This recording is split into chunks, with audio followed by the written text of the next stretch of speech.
सुखदेव जी महाराज कहते हैं कि जब कन्हैया गायों को चराते हुए वन में निकल जाते हैं उस समय गोपियां अपने दिन को कैसे बिताती हैं। तो बोले कि गोपियां भगवान के चरित्रों को सुन करके अपना दिन बिताती हैं, चरित्रों को गा करके दिन बिताती हैं। कृष्ण गायों को चराते हुए वन में निकल गए, वर्षा ऋतु गई, शरद ऋतु आई, सरोवर में स्वच्छ जल हो गया, वातावरण सुरम्य हो गया। अब जो ब्रज की गोपियां घर में बैठी हुई हैं, उन्होंने जब उस वातावरण को देखा, शरदकालीन वातावरण को, तो उनके मन में कृष्ण के लिए प्रेम जगा। और सुखदेव जी महाराज कहते हैं, इत्थम शरद स्वच्छ जलम पद्माकर सुगंधिना न विशद वायुना वातम सगो गोपालकोच्युतः तद ब्रजस्त्रिया श्रुत्य वेणुगीतम स्मरोदयम काश्चित परोक्षम कृष्णस्य स्वसखिभ्यो अन्ववर्णयन।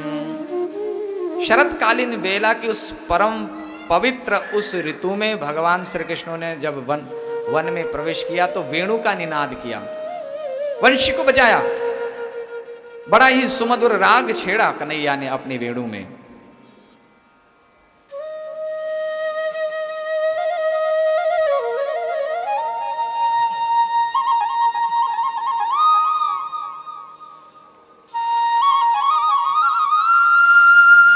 गोपियों ने वेणु के रव को सुना, जैसे ही वेणु के रव को सुना तद वर्णयितुमारब्धा स्मरन्त्यः कृष्ण चेष्टितं नाशकं स्मर वेगेन विक्षिप्त मनसो नृपा। अब सखियां भगवान कृष्ण की चर्चा कर रही हैं, एक आपस में सब सखियां मिली हैं, और क्योंकि अब कृष्ण से मिल तो नहीं सकती हैं, वो तो जंगल चले गए हैं, तो अपना प्रेमी जब अपने नजदीक ना हो तो प्रेमी की चर्चा होती है। तो अपने प्रेमी की चर्चा गोपियों ने की कि बर्हा पीड़म नटवर वपुः कर्णयो कर्णिकारम बिभ्रदभासः कनककपिशं वैजयन्ती च माला रन्ध्रान् वेणोरदरसुधया पूरयन् गोपवृन्दैर् वृन्दारण्यं स्वपदरमणं प्राविशद् गीतकीर्तिः। जैसे भगवान को याद किया तो लीला स्फुरित हो गई। भक्त जब भगवान के साथ अपना तादात्म्य कर लेता है, संबंध जोड़ लेता है, तो भगवान की प्रत्येक लीला का दर्शन उसे होने लगता है।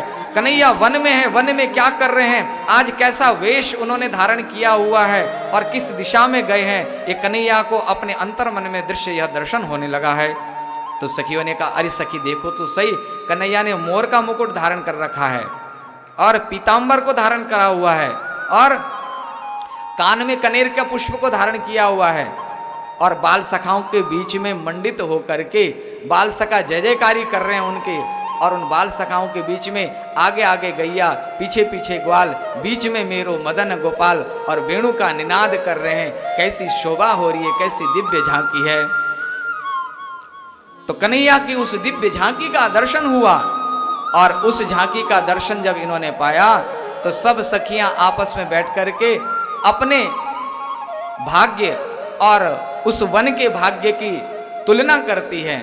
वो कहती है, सखी कहती है कि नेत्रधारियों की सफलता किसमें है, भगवान ने नेत्र हमें दिए हैं तो इन नेत्रों की सफलता किसमें है। बोले हो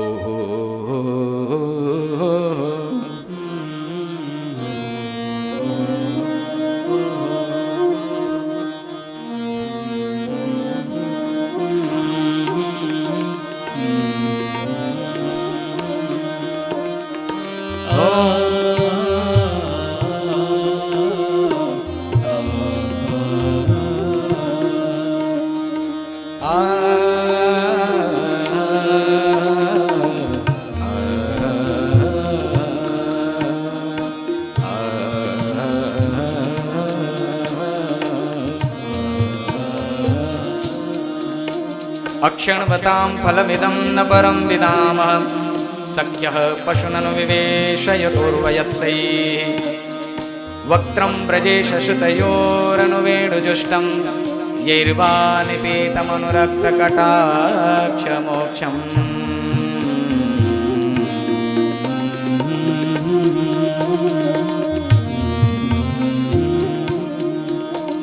सखियां आपस में कहती, अरे सखी, नेत्रधारियों की सफलता तो इसी में ही है, इन नेत्रों से श्याम सुंदर का दर्शन हो। भगवान अपने दाऊ जी के साथ में गायों को चराते हुए प्रातःकाल निकलते हैं। सायंकालीन बेला में, गोधूली बेला में गायों को पुनः लौटाते हुए जब आते हैं, गोष्ठ में जब प्रवेश करते हैं गौशाला में, उस समय क्योंकि प्रातःकाल से लेकर सायंकालीन बेला तक श्रम किया है, तो शरीर में श्रम बिंदु हैं, पसीने से लथपथ हो गए हैं। गोधूली बेला की जो सूर्य की रश्मि भगवान के मुखमंडल पर पड़ती है, क्योंकि गायों को चराते हुए आए हैं, तो गायों के खुर से जो ब्रज धूली उड़ी है, वो ब्रज धूल जब कन्हैया के मुख पर पड़ती है, तो उस समय सूर्य की किरण जब उस पर पड़ती है, जो ठाकुर जी का चेहरा और चमकता है। उस समय वेणु निनाद करते हैं, गोष्ठ में ऐसे सुशोभित हो रहे हैं जैसे कि कोई रंगशाला में कोई नाटक दिखाने के लिए, नाटक करने के लिए कोई नटवर आकर के बैठा हुआ है, कोई नटराज आकर के बैठा हुआ है। ये सखी, मैं तो यही समझती हूँ कि नेत्रधारी की सफलता इसमें ही है, अपने नेत्रों से भगवान का दर्शन प्राप्त करें।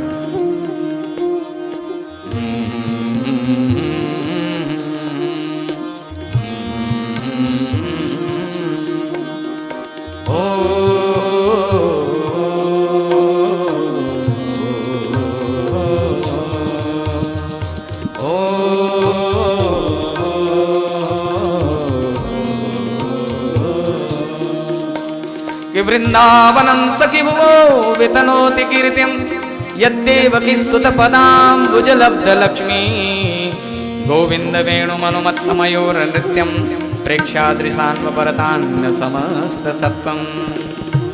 हे सखी, वृंदावन की महिमा यूं तो पहले से थी, लेकिन जब से कन्हैया इस ब्रज में आए हैं, तब से इस वृंदावन की शोभा और ज्यादा बढ़ गई इनके आने से। और यहाँ एक संकेत दिया, हमें जो मानव जीवन मिला है ना, इसकी बड़ी शोभा है, इसकी बड़ी भारी महिमा है, लेकिन इससे भी ज्यादा महिमा कब है?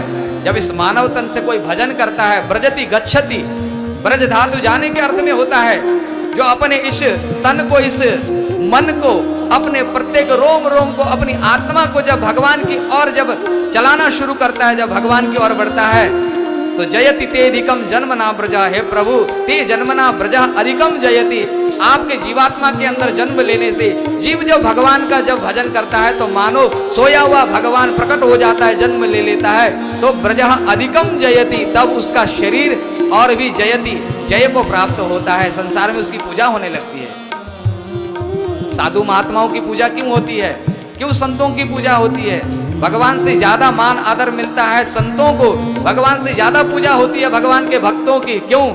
क्योंकि उन्होंने भगवान का भजन किया है और उनके अंदर चेतना जाग गई है, उनके अंदर का ईश्वर जाग गया है, इसलिए उस शरीर की पूजा होती है। अरे आपका और हमारा शरीर एक जैसा ही तो है, लेकिन क्यों संतों के यहाँ जाकर के सिर नवाया जाता है? आप सिर नहीं नवाते हैं, उसके अंदर बैठा हुआ जो नारायण है वो आपके सिर के नवा देता है कि अब मैं आ गया हूँ इनके अंदर। अब ये साधारण खोल नहीं है, इसलिए यहाँ ये गोपी कहती है कि वृंदावन की महिमा बढ़ गई कन्हैया के आने से, इस वृंदावन की भी महिमा बढ़ेगी।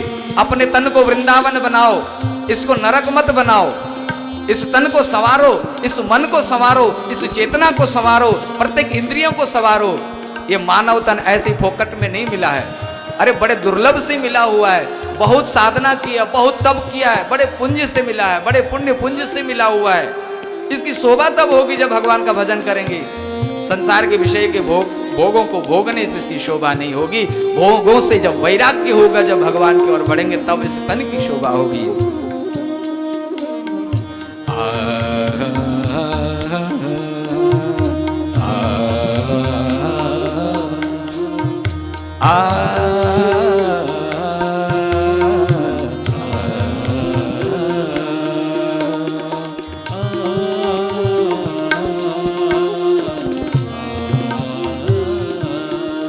धन्यास्म मूढ़मतयोऽपि हरिण्ययेता यानन्दनन्दनमुपात्त विचित्रवेशम् आकर्ण वेणुरणितं सह कृष्ण सारा पूजां दधुर्विरचितां प्रणयावलोकै।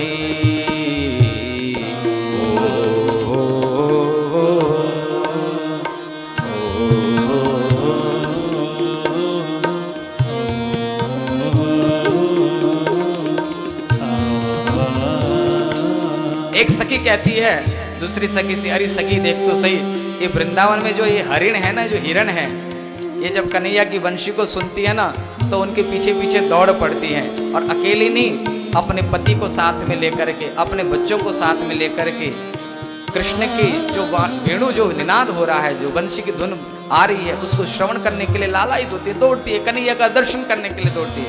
आहा क्या भाग्यशाली है। हम देखो तो सही, हम मानव होते हुए भी, देहधारी होते हुए भी, और हमारा संबंध कन्हैया के साथ है वस्तुतः, फिर भी देखो हमारा कैसा दुर्भाग्य कि हम उनके उस रूप माधुरी से वंचित हैं, उनकी उस वेणु माधुरी से वंचित हैं, उनकी उस लीला माधुरी से वंचित हैं। लेकिन ये जंगल के जो पशु पक्षी हैं कितने भाग्यशाली हैं कि निरंतर ये कृष्ण का प्रातः काल से लेकर सायंकालीन पर्यंत कृष्ण के मुखारविंद का अहर्निश दर्शन प्राप्त कर रहे हैं, कृष्ण की वेणु निनाद को श्रवण कर रहे हैं, कृष्ण की प्रत्येक चेष्टा का दर्शन पा रहे हैं, कृष्ण का स्पर्श प्राप्त कर पा रहे हैं। इतने में एक सखी दूसरी सखी बोली, अरे सखी देखो तो सही, इन गायों का भाग्य देखो, गायों का भाग्य कैसा है। गावश्य कृष्ण मुख निर्गत वेणु गीत पीयूषमुत्तभित कर्ण पुटै पिबन्त्यः शावास्मतस्तनपयः कवलास्मतस्तुर् गोविन्दमात्मनिदृशाश्रुकला स्पृशन्त्यः।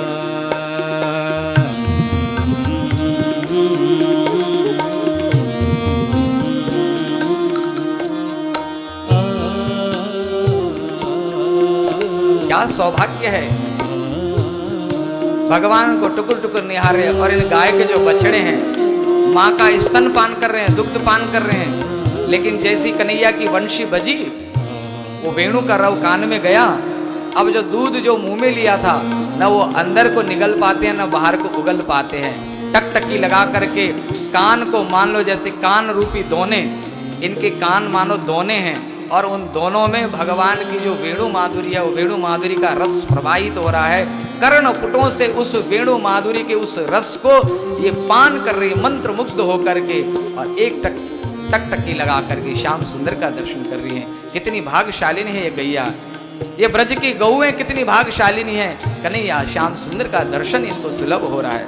इतने में एक सखी बोली, अरे सखी इनको क्या देखती हो, तुम जरा देखो तो सही, आसमान की ओर देखो, केवल पृथ्वी पर मत देखो, ऊपर भी देखो। ऊपर क्या देखे, बोले ऊपर भी ये जो ऊपर की जो देवियां हैं ना, स्वर्ग की देवियां हैं, ये भी जब कन्हैया की वंशी को सुनती हैं तो ये भी निहाल हो जाती हैं। बोले तुम्हें कैसे पता लगा कि यहाँ की वंशी वहां तक पहुंच गई, कैसे खबर लगी।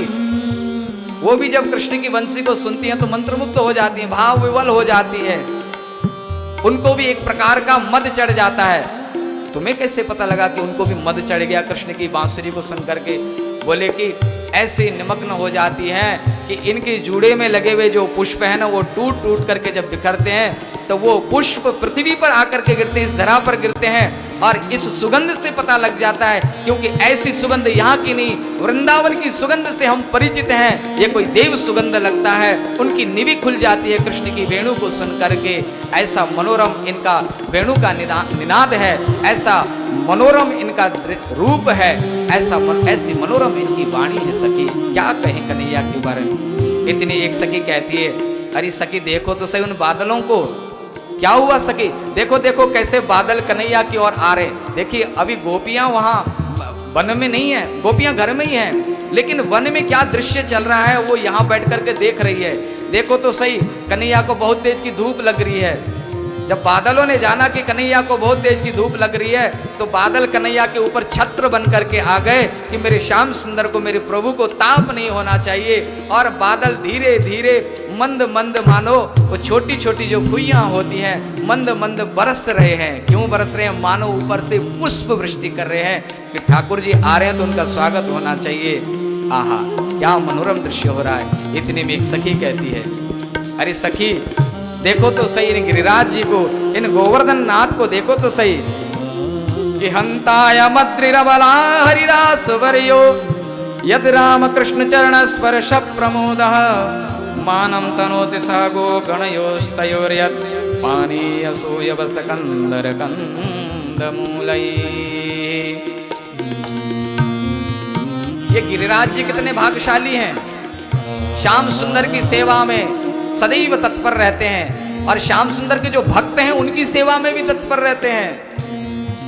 जब कन्हैया गैया चराते हुए वन में निकलते हैं ना, तो गिरिराज जी की तलहटी में जाते हैं गैया चराने के लिए। उस समय गिरि गोवर्धन नाथ में सुंदर सुंदर फलों से लदे हुए वृक्ष हैं, सुंदर सुंदर जल से परिपूर्ण जलाशय हैं, और ये गिरि गोवर्धन नाथ ठाकुर जी को और उनकी जो सेवक हैं, गोप बालक है, जो ब्रजवासी बालक हैं, गाय हैं, गायों को चरने के लिए सुंदर सुंदर हरा हरा घास देते हैं, दाना देते हैं। इन गोप बालकों को खाने के लिए फल देते हैं, सरोवर में मीठा मीठा जल देते हैं। वहाँ गोविंद कुंड है, ऐरावत कुंड है, राधा कुंड है, मानसी गंगा है, कितने तो इतने सुंदर सुंदर कुंड हैं जहाँ पर ठाकुर जी सही ठाकुर जी के परिकरों के लिए सुंदर सुंदर जल की व्यवस्था कर रखी है। बड़े भाग्यशाली है। मानो गोपियों ने संकेत दिया, जीवन उसी का धन्य है जिन्होंने अपने जीवन को पाकर के ठाकुर जी की सेवा की है, ठाकुर जी के भक्तों की सेवा की है, उन्हीं का ही जीवन धन्य है, बाकी का जीवन तो निरर्थक है। इस प्रकार से भगवान ने जब वेणु निनाद किया तो सखियों ने घर में बैठ करके उस वेणु के माध्यम से, वेणु रव के माध्यम से भगवान की उस सुमधुर झांकी का दर्शन किया और अपने भाव को व्यक्त किया। इसी प्रकार गोपियां अपने जीवन को बिताती है। एवं विधा भगवतो या वृंदावन चारिणाः वर्णयन्तो मिथो गोप्यः क्रीडास्तन्मयतां ययुः। उनकी लीला चर्चा करते सुनते हुए तन्मय होकर के अपने जीवन को बिताती है। एक संकेत इस चरित्र से यहाँ सुखदेव जी ने दिया। अपने जीवन को सफल बनाना है तो संसार में रहते हुए भगवान के सुमधुर लीलाओं को श्रवण कीजिए, कर्णपुटों से पान कीजिए, लीला का गायन कीजिए, भगवान के नाम को धारण कीजिए, भगवान की सेवा करते हुए, भगवान के भक्तों की सेवा करते हुए, संत गुरुजनों की सेवा को करते हुए अपने जीवन को बिताइए। यही जीवन की सार्थकता है, जीवन का परमानंद इसी में ही है। बोलो भक्तवत्सल भगवान